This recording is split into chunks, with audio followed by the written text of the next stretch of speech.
अवधूत चिंतन श्री गुरुदेव दत्त श्री स्वामी समर्थ. मी शीतल तुमच्या सगळ्यांचं आपल्या चॅनलमध्ये स्वागत करते आणि नॅचरल सुरुवात करते. मंडळींनो, आपल्या श्रावण महिन्यात सुरुवात झाली आहे. श्रावणातला पहिला श्रावण सोमवार देखील काल झालेला आहे आणि आज आपली श्रावणातली शुद्ध पंचमी तिथी आहे, म्हणजेच नागपंचमी तिथी आहे.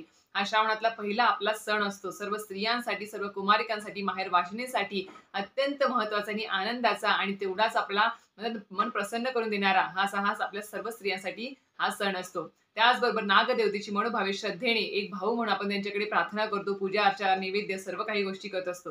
ह्या तर गोष्टी आहेतच, पण तुम्हाला सांगू इच्छिते की आता श्रावण महिना सुरू आहे आणि श्रावणामध्ये भरपूर जण रोज प्रत्येक दिवशी श्रावणामध्ये महादेवाच्या पिंडीवर किंवा शंकरांच्या पिंडीवर अभिषेक करतात, जल अर्पण करतात, बेलपत्र अर्पण करतात.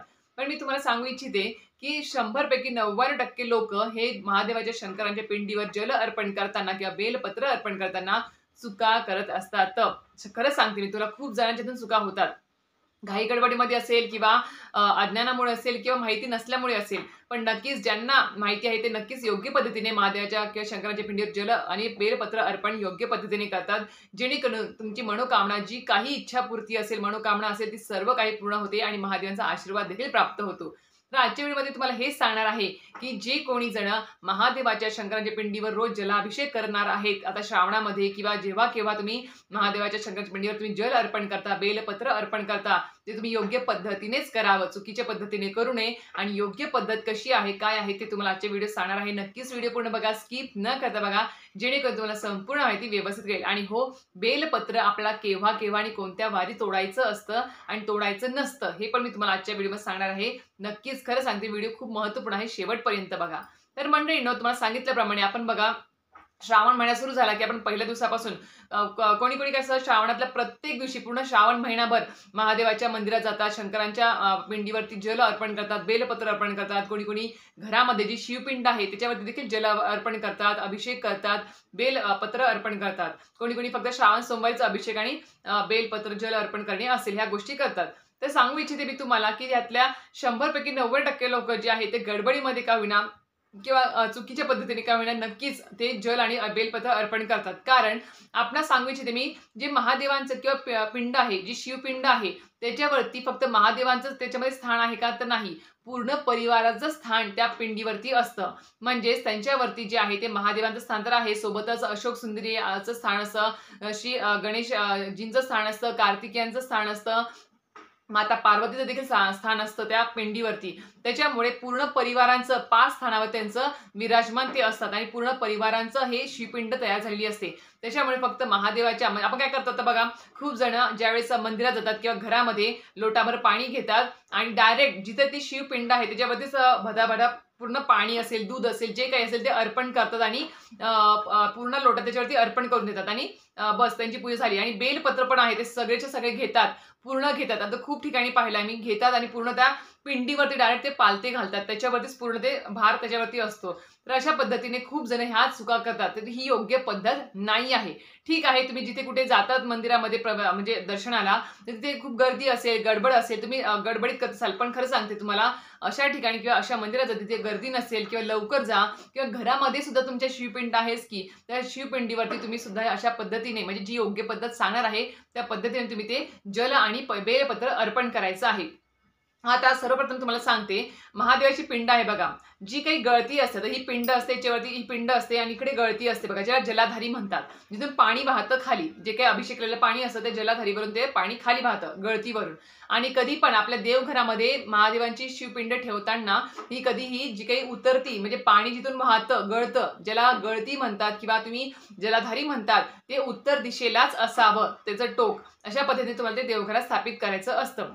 आता ते ज्यावेळेस आपण अभिषेक करतो किंवा ताम्हणामध्ये घेतो किंवा मंदिरात गेल्यावरती सर्वप्रथम काय करायचं असतं, तर आपल्याला शिवपिंडीवरती जे काही पहिलेचे अर्पण केले ते सगळं काही तुम्हाला ते साफ करून घ्यायचं असतं. पूर्ण साफ केल्यावर पिंड, आणि घरामध्ये सुद्धा सांगते आहे, ते पिंड पूर्ण स्वच्छ करायची अगोदर. आणि नंतर काय करायचं, लोटाभर पाणी जे आहे ते काय करायचं, तुम्हाला पूर्ण शिवपिंड तुम्हाला ती स्वच्छ करायची असते.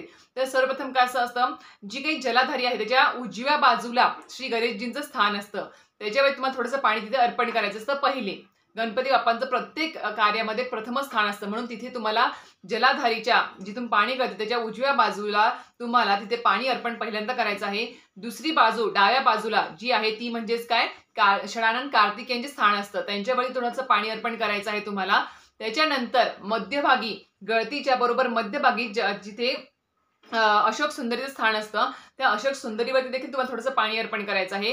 त्याच्यानंतर तुम्हाला हे झालं 3 स्थान.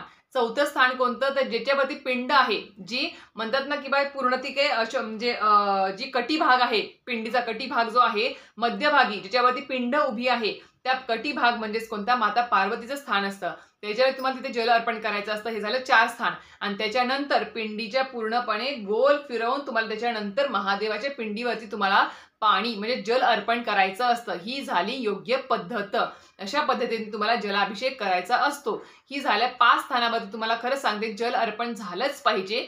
ही योग्य पद्धत आहे. त्याच्यानंतर आता मनोकामना पूर्तीसाठी तुमच्या खरंच खूप इच्छा आहे, कुठली मनोकामना आहे जी पूर्ण करून घ्यायची आहे, महादेव शंकरांकडून तुम्हाला वरदान घ्यायचं असेल तर नक्की सांगेल तुम्हाला काय करायचं आहे. ज्यावेळेस तुम्ही महादेवाच्या पिंडीवर जल किंवा बेलपत्र अर्पण करताल त्यावेळेस काय करायचं, बेलपत्र थोडंसं आहे काय, बेलपत्र घ्यायचे, 5 बेलपत्र घ्यायचे. कधीही काय करायचं, आपण काय करतो कितीही घ्या, विषम संख्येमध्ये तुम्ही बेलपत्र घ्या, 1 घ्या, 5 घ्या. पण मी खरं सांगते योग्य पद्धत म्हणजे काय, तुम्ही 1 बेलपत्र असेल तर तुम्ही ते अर्पण करू शकता. पण जर तुमच्याकडे भरपूर बेलपत्र असेल त्यातले 5च बेलपत्र घ्यायचे आणि 5 बेलपत्र प्रत्येक स्थानावर अर्पण करायचे. कसं, तर पहिले गणेशजींच्या स्थानावरती बेलपत्र पालतं घालायचं, देठ तोडून घ्यायचं, पालतं घालायचं, त्याच्यावरती पाणी अर्पण करायचं. दुसऱ्या डाव्या बाजूला जे कार्तिकेय षडानन कार्तिकेयांचं जे काही स्थान आहे डाव्या बाजूला, त्याच्यावरती बेलपत्र पालतं घालायचं, देठ तोडून त्याच्यावरती थोडं पाणी अर्पण करायचं, म्हणजे जल अर्पण करायचं. मध्यभागी जलाधारीच्या बरोबर मध्यभागी असतं तुम्हाला सांगितल्याप्रमाणे अशोक सुंदरीचं स्थान, त्याच्यावर तुम्हाला बेलपत्र पालतं घालायचं, देठ तोडून आणि त्यावरती पाणी अर्पण करायचं आहे. त्याच्यानंतर जो काही कटी भाग आहे तिथे माता पार्वतीचं स्थान आहे, तिथे तुम्हाला बेलपत्र पालतं घालायचं आहे, देठ तोडून त्याच्यावरती जल अर्पण करायचं आहे.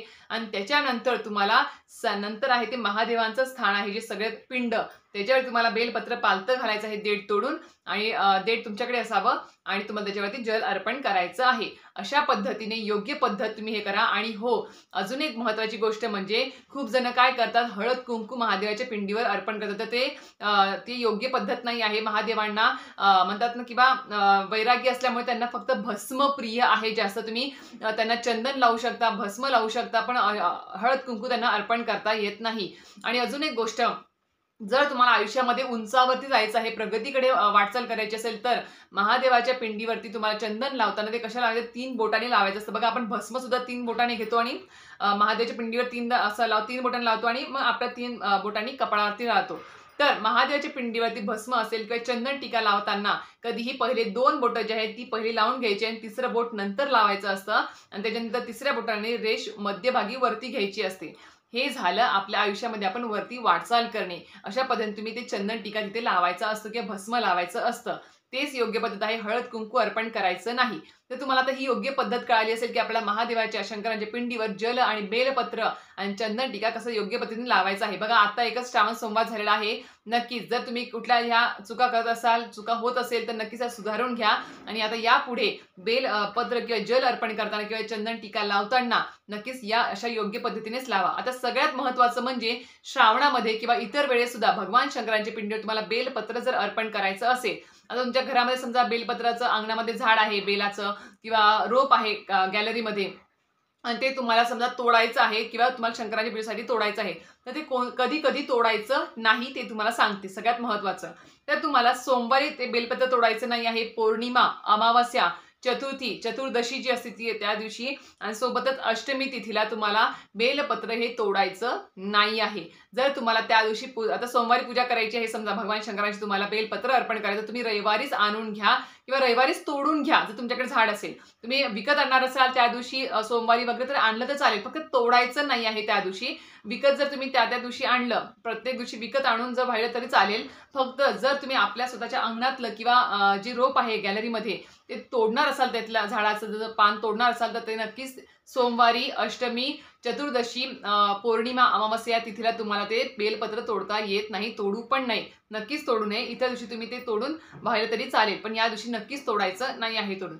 तर अशा पद्धतीने तुम्हाला आजच्या व्हिडिओमध्ये कळालं असेल की ह्या छोट्या छोट्या गोष्टी आहेत, जर आपण त्याला योग्य पद्धत किंवा योग्य जर आपल्याला ज्ञान मिळालं तर आपण खरंच सांगते आपल्याला पण त्या गोष्टी कळतून आपण आपल्या वाटे आपल्या कळायला मग आपण काय करतो, इतरांना देखील सांगतो. त्याच्यामुळे ही योग्य पद्धत आहे आणि ही जी पद्धत आहे ती आपल्या माहिती असेल तुम्हाला किंवा जे काही आपलं भगवान शिवांचं जे काही पारायण असतं, शिवलीलामृत असेल किंवा इतर जे काही म्हणजे त्यांचे पारायण आहे त्याच्यामध्ये सुद्धा सांगितलेलं आहे की भगवान शंकरांच्या पिंडीवरती 5 स्थानं महत्त्वाची आहेत. ते सहपरिवार त्यांच्या त्या पिंडीवरती विराजमान असतात. त्यामुळे प्रत्येक स्थानाचं योग्य महत्त्व आहे आणि त्या प्रत्येक स्थानाला आपण नक्कीच योग्य महत्त्व, जल, बेलपत्र अर्पण करून त्यांची पूजा करणे ही योग्य पद्धत आहे. तर अशा पद्धतीने तुम्हाला कळालं असेल, आजच्या व्हिडिओमध्ये संपूर्ण माहिती देखील मिळाली असेल. तरी सुद्धा काही शंका असेल तर नक्कीच कमेंट बॉक्समध्ये विचारा. मी नक्कीच त्याचं उत्तर द्यायचा प्रयत्न करेल. तर अशा प्रकारे तुम्हाला आजचा व्हिडिओ माहिती आवडली असेल तर नक्कीच व्हिडिओ लाईक, शेअर आणि सबस्क्राईब करायला विसरू नका. श्री स्वामी समर्थ.